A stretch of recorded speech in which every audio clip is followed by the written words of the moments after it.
Now, in terms of thinking about, should you do a Genie? What is the Genie offering from you for you, right? One thing I want to sort of bring here is that practitioners are going to be using this staging sequence to understand where you are in CIRS, in the progression of CIRS. We've talked a little bit about that in the context of the neuroquant, right? There's a staging aspect where sometimes you see initially swelling of the brain, and then the brain can start shifting into much more atrophy, widespread atrophy over time as the illness progresses. It's a similar concept. It's a little bit more nuanced, but there's stages that Dr. Shoemaker and the Shoemaker community have developed to tag someone in terms of their Genie profile. So when you see stage one, which you would see at the bottom of your report, at the very end of your report, you'll see a question of CIRS stage. If you see stage one, that means that this is before starting the Shoemaker treatment. This is what doctors would call treatment naive. So you haven't started any meaningful treatment for CIRS. Stage two would mean you're out of exposure.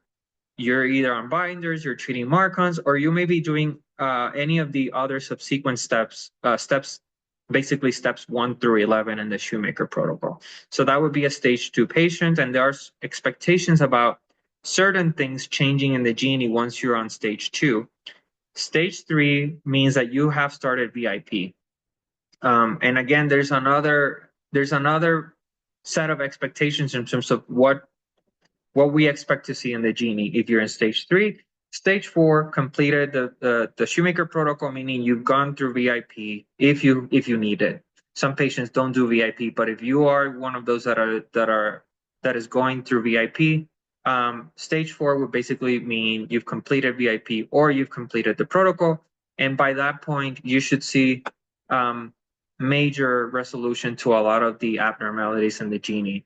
And then there's a stage five. If you ever see stage five, that would be basically a case where you've completed the protocol and you have had some kind of relapse, and then the Genie will show it that there's been some kind of relapse. So, in the grand scheme of things, the Genie can be used to further support your CIRS diagnosis. So, it's an add on tool that gives more resolution to that diagnosis. Um, it's not required to diagnose CIRS. Of course, we know that, right?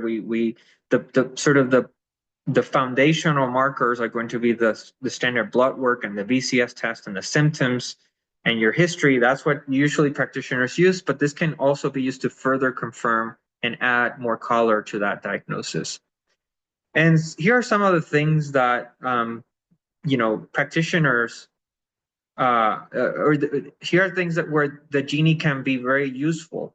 So it can help you and practitioners determine where is it that you are in your treatment or recovery. I already alluded to this with the staging. Whether each treatment step is working as intended, right?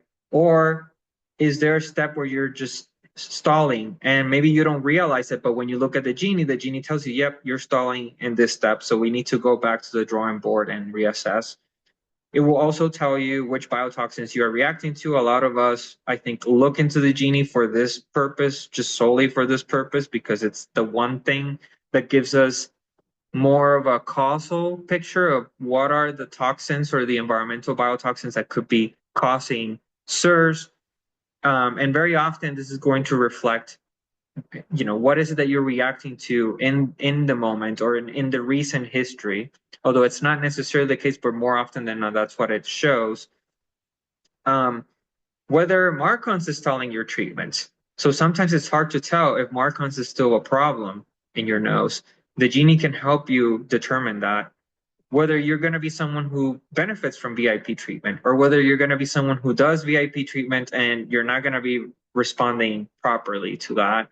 And so if that's the case, you may need to do a few things beforehand to prep yourself for VIP.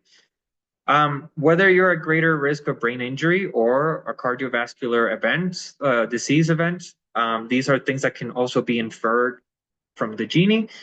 And whether you need additional add-on support for what we would call comorbid problems. So things that can tend to co-occur with CIRS, but it's not unique to CIRS. So infections, histamine problems, multiple chemical sensitivity, and possibly other sources of inflammation that's not just the biotoxins.